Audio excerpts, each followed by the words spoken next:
اور جو اللہ کے فضل سے محروم ہو جائے تو بتاؤ کتنا پریشان ہوگا وہ۔ آج اس لیے ہر دوسرا پریشان، دوسرے کا حق ادا کرنے کا کوئی اہتمام نہیں، اس کی کوئی فکر نہیں، ہر کوئی اپنا حق مانگ رہا ہے، مجھے چاہیے، میرا حق چاہیے،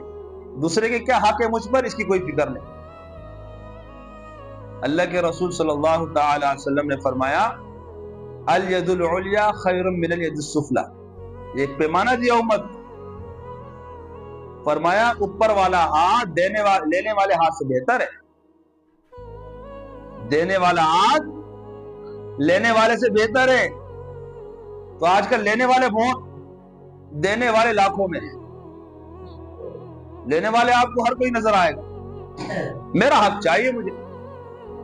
سارے گلے شکوے اس نے میرے سے یہ کیا، اس نے میرے لیے یہ نہیں کیا، یہ نہیں دیکھا میں نے اس کے لیے کیا کیا،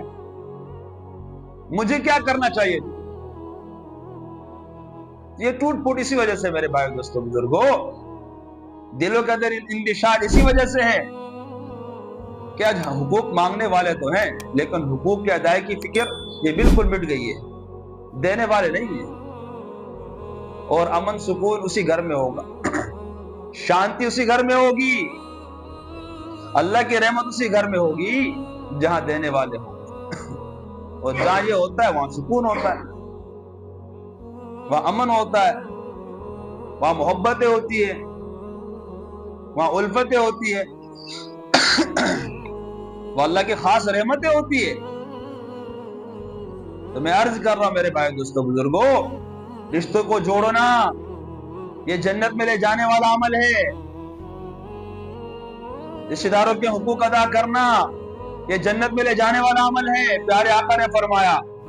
اور فرمایا اس گناہ کے ساتھ کوئی دنیا سے چلا گیا کہ کسی سے تعلق توڑ کے رکھا، فرمایا جنت میں داخل نہیں ہوگا۔ اللہ کے رسول سخت تاکید فرمائی کہ وہ برا کرتا ہے تم اچھا کرو، یہ تمہارے ایمان کا اونچا معیار ہے، یہ تمہارا بڑا اخلاق ہے، برائی کے ساتھ اچھائی، برائی کے بدلے میں اچھائی، یہ تو اس نے اخلاق ہے۔ سلمن قطعک، اللہ کے رسول صلی اللہ تعالی علیہ وسلم فرمایا جو توڑتا ہے اسے جوڑ لو، واعف عمن ظلمک، جو غلط کر رہا ہے اس سے اچھا کر لو، جو ظلم کر رہا ہے اسے معاف کر دو، وآت من حرمک،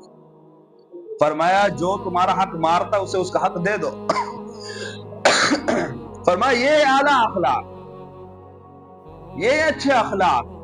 یہ ہے حسن اخلاق۔